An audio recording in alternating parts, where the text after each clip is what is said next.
ਸਤਿ ਸ਼੍ਰੀ ਅਕਾਲ GW24 ਵੇਖ ਰਹੇ ਸਾਰੇ ਦਰਸ਼ਕਾਂ ਦਾ ਪੰਜਾਬੀ ਖਬਰਾਂ ਦੇ ਇਸ ਖਾਸ ਬੁਲੇਟਿਨ ਦੇ ਵਿੱਚ ਸਵਾਗਤ। ਰੁਕ ਸਭ ਤੋਂ ਪਹਿਲਾਂ ਕਰਾਂਗੇ ਪੰਜਾਬ ਦੇ ਮੁੱਖ ਮੰਤਰੀ ਭਗਵੰਤ ਸਿੰਘ ਮਾਨ ਦੇ ਵੱਲ तेल ਦੀਆਂ ਕੀਮਤਾਂ ਨੂੰ ਲੈ ਕੇ पंजाब के मुख्य मंत्री एक बार फिर सरगर्म हुए ने। की कुछ कह रहे हैं पंजाब के मुख्य मंत्री, वो सुनाने।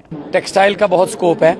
पहले दिन से हम हिस्टोरिकली भी पंजाब जो है वो टॉप स्टेट्स में रहा है टेक्सटाइल इंडस्ट्री में, और यहाँ पर भी ये भारत टेक्सटाइल 2026 फेस्टिवल जो हो रहा है भारत मंडपम में, इसमें पंजाब की जो भूमिका है, पंजाब का जो योगदान है सबसे ज़्यादा है। 97 कंपनीज हमारी यहाँ पे एग्जीबिशन में शामिल हैं।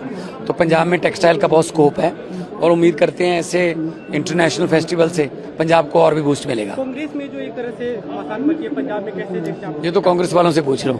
आज अरविंद केजरीवाल ने चिट्ठी लिखी है प्रधानमंत्री को E20 फ्यूल के मुद्दे पे। जो E20 का जो चल रहा है देश में, उसमें बहुत से लोगों का नुकसान हो रहा है, गाड़ियां खराब हो रही हैं, माइलेज कम हो रही है। सरकार को इसके लिए सिर्फ बयानबाजी या आलोचना या खंडन करके नहीं छोड़ना चाहिए, इसका स्पष्ट रूप से जवाब देना चाहिए कि किसकी गलती से ये हुआ, कैसे हुआ, कॉम्पनसेशन कैसे दोगे।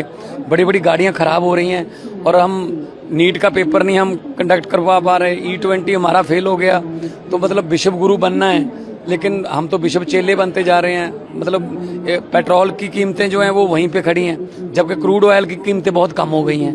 तो एक बार जो कीमत सेट हो जाती है पब्लिक के लिए, कहते हैं बस अब पब्लिक को आदत हो गई है, इससे कम मत करना और ही बढ़ाना है। तो लोगों को भी याद हो गई है कि कम तो होगा नहीं, तो इसलिए तेल की कीमतें कम होनी चाहिए देश में। जालंधर जा रहे हैं चुनाव से ठीक पहले की, वेलकम करेंगे जी उनका। कोई रेलवे स्टेशन का उद्घाटन है तो वेलकम करेंगे।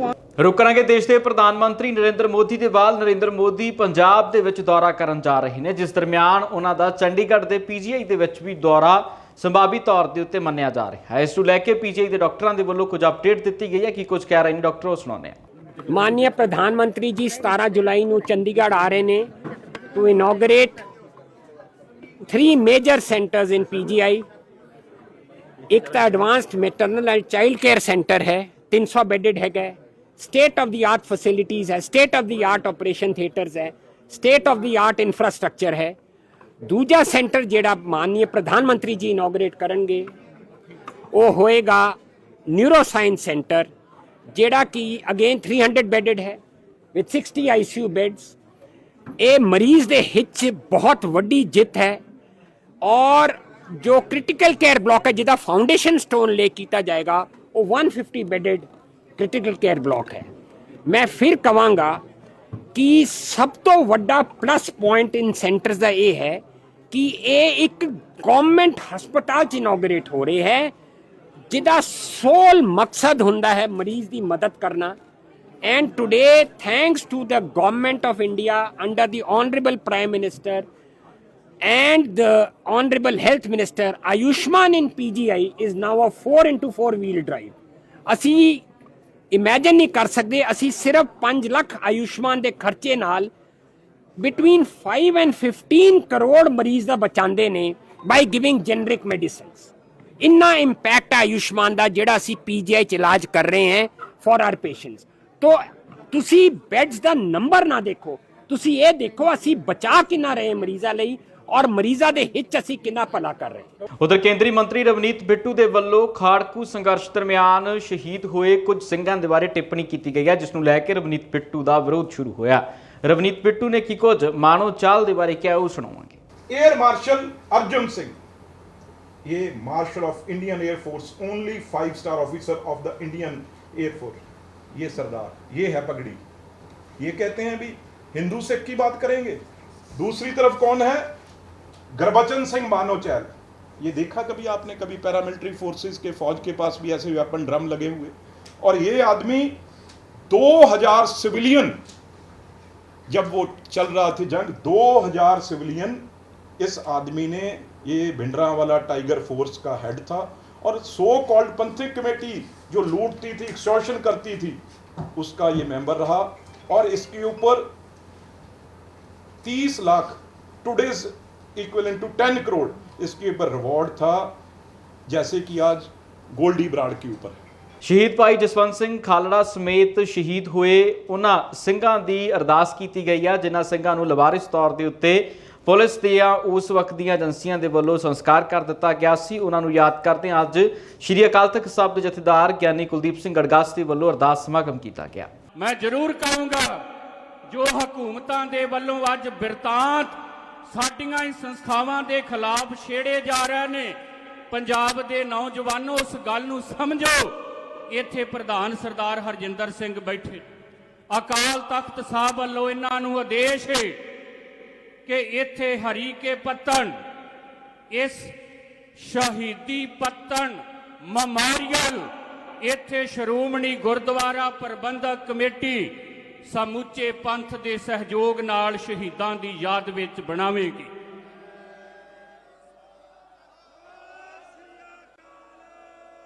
क्योंकि शहीद कौम दा सरमाया ने। कईयां ने कई बिरतांत घड़े होए, अरदास भी होई। वो कमले असीं ते अरदास विच कहने आ नानक नाम चढ़दी कला, तेरे भाने सरबत दा भला। जेड़ी कौम कहती होवे ना को बैरी नहीं बिगाना, सगल संग हमको बन आई। वो किसे दे खिलाफ शब्द भी बोल जाओगी, तुसी सोचदे किदां हो। असीं अरदास कीती सारियां दी जिन्हां नूं लावारस कह के साड़िया गया जां दरियावां दे विच रोड़ दिता गया। नाल ही 1982 तो लैके 1993, 94, 95 तक जिन्ने भी शहीद होए, चुके गए, रोड़ दिते, साड़ दिते, पंथ कराएगा श्री अकाल तख्त साहब।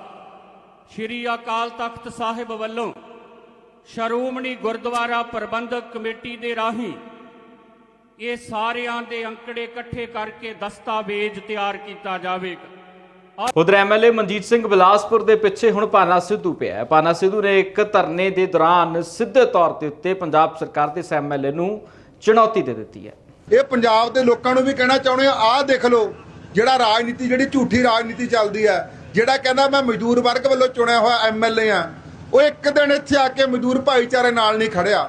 जो खड़िया हुंदा ਇੱਥੇ ਅਸੀਂ ਮੈਂ ਹੁਣ ਰੇਟ ਪੁੱਛ ਕੇ ਆਇਆ, ਪਿੱਛੇ ਇੱਕ ਸਾਡੇ ਭਰਾ ਕੋਲੇ ਖੜਾ ਸੀਗਾ, ਉਹ ਕਹਿੰਦਾ ਵੀ ਮੇਰਾ ਇਦੋਂ ਅੱਗੇ ਜਿਹੜਾ ਪਲਾਟ ਆ, ਕਹਿੰਦਾ ਰੜੇ ਪਲਾਟ ਦਾ ਕਹਿੰਦਾ ਰੇਟ ਆ ਜਿਹੜਾ 2.5 ਲੱਖ ਰੁਪਇਆ ਮਰਲਾ ਰੇਟ ਹੈ।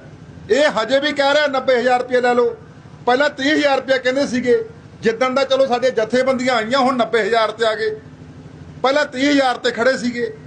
ਇਸ ਕਰਕੇ ਇਹ ਜਿਹੜਾ ਇਹ ਸਿਆਸਤ ਨੂੰ ਸਮਝੋ ਵੀ ਕਿਵੇਂ ਸਾਨੂੰ ਆਪਾਂ ਨੂੰ ਕਿਸਾਨਾਂ ਮਜ਼ਦੂਰਾਂ ਨੂੰ ਪਾੜਿਆ ਜਾ ਰਿਹਾ। ਇਹ ਸਭ ਤੋਂ ਵੱਡੀ ਸਮਝਣ ਵਾਲੀ ਗੱਲ ਹੈ ਜਿਹੜੀ ਆਪਾਂ ਆਪਣੇ ਪੰਜਾਬ ਦੇ ਵਿੱਚ ਸਮਝ ਹੀ ਨਹੀਂ ਰਹੇ। ਇਹ ਰਾਜਨੀਤਿਕ ਲੀਡਰ ਲੋਕ ਕਿਵੇਂ ਸਾਨੂੰ ਪਾੜ ਰਹੇ ਨੇਗੇ।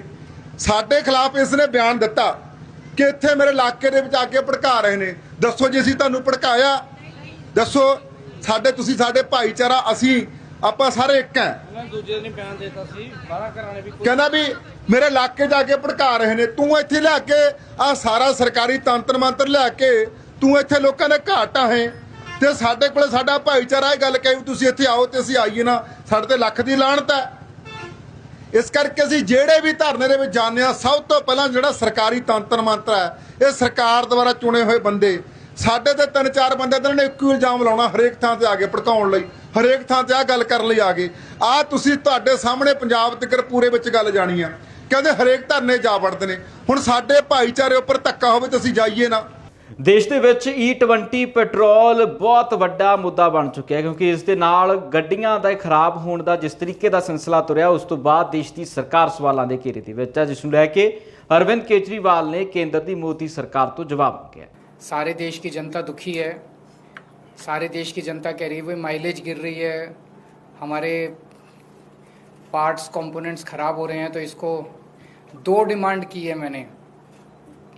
एक तो मैंने कहा है कि हर पेट्रोल पंप पे ऑप्शन दी जाए, कोई अगर प्योर पेट्रोल डलाना चाहे प्योर पेट्रोल डला ले, कोई E20 लेना चाहे E20 ले ले, तो ये ऑप्शन देनी चाहिए। दूसरा मैंने उनको रिक्वेस्ट की है कि E20 के दाम जो हैं वो कम होने चाहिए पेट्रोल से, क्योंकि E20 की माइलेज कम है तो उसके पेट्रोल के दाम भी कम होने चाहिए, E20 के दाम भी कम होने चाहिए। तो ये दोनों डिमांड मैंने की है। उसी चिट्ठी में मैंने प्रधानमंत्री जी से मिलने का समय भी मांगा है कि मैं जनता के बीच में गया था, जनता से बात की है, जनता के संपर्क में हूँ, जनता क्या फील कर रही है, इसमें क्या टेक्निकल मुद्दे हैं, वो समझाने के लिए मैंने प्रधानमंत्री जी से टाइम मांगा है मिलने का। मैं उम्मीद करता हूँ कि प्रधानमंत्री जी जल्द से जल्द मुझे मिलने के लिए बुलाएंगे। इस दौरान हमने पिटीशन शुरू की है देश भर में, इसके खिलाफ एक पिटीशन बनाई है, प्रधानमंत्री के नाम एक चिट्ठी है नागरिकों की तरफ से। अगर आप मेरे या हमारी पार्टी के किसी भी सोशल मीडिया हैंडल पे जाएंगे, यूट्यूब, इंस्टा, फेसबुक, ट्विटर, उसके बायो में या इसके टेक्स्ट के बायो उसमें तो उसका लिंक मिलेगा।